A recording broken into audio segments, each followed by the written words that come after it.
को करा दिया है। ऐसे श्री एकनाथ शिंदे जी, मेरे साथी मंत्री मुरलीधर मोहोल जी,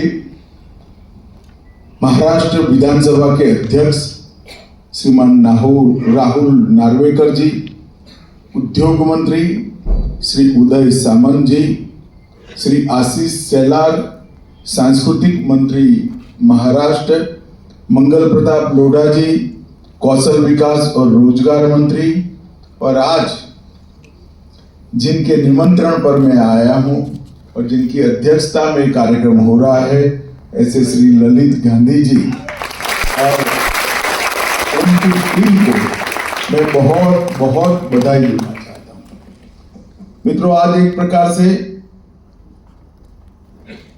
जब ललित जी ने मुझे निमंत्रण दिया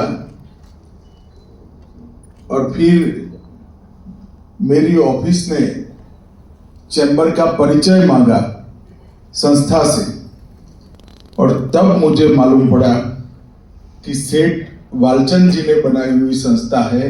बाकी कुछ पढ़े बगैर मैंने यहाँ आने के लिए हाँ बोला।